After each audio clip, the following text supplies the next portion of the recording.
Allez, on continue ici avec les blancs.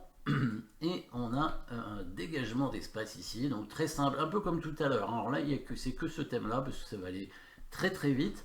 C'est un peu comme tout à l'heure. Alors là, c'est pas une attraction, c'est un dégagement d'espace, mais on remarquera que si la dame pouvait se mettre à la place de la tour, si la dame pouvait se mettre à la place de la tour, eh ben, ce serait mat directement.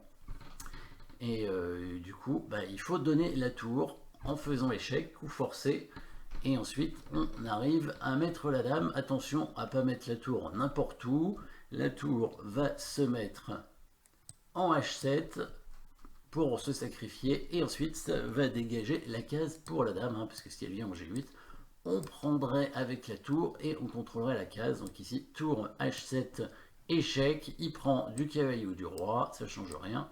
Et on amène évidemment la dame en G7 et c'est le mat.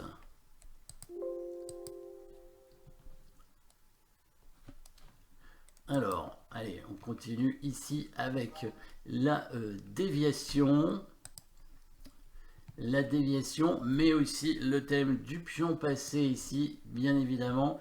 Thème du pion passé, puisque on va amener à la dame ce pion, hein, mais il va y avoir quand même des menaces de mat, mais c'est ce pion qui va aller à la dame à la fin.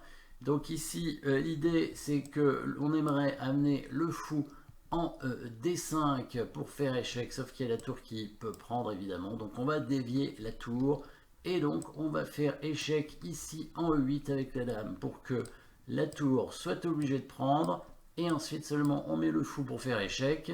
Le roi est bloqué, la tour ou la dame est obligée de se mettre au milieu, on prend, échec encore, et après on récupère, et puis après on devrait assez rapidement aller à dame avec l'un des pions.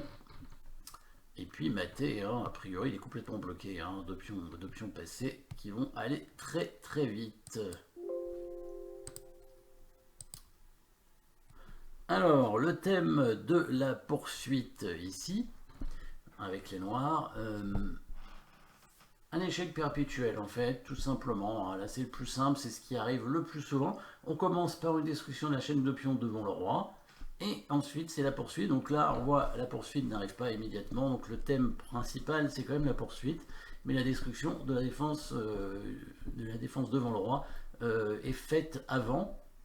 Donc ici, les noirs qui ont du matériel en moins vont tenter de faire nul. Après, je crois que le coup de menace de mat avec le cavalier est pas mauvais non plus, hein. Ça devrait faire nul. Ce sont les blancs qui vont être un peu obligés de faire un échec perpétuel. Mais le coup forcé, dame prend pion échec est plus simple, étant donné que ensuite, clouage, voilà, sur la tour. Et on fait une poursuite sur le roi avec le cavalier qui arrive comme ça en G4 et en F2. Voilà, et ça fait une nulle directement, hein. Les blancs peuvent rien faire.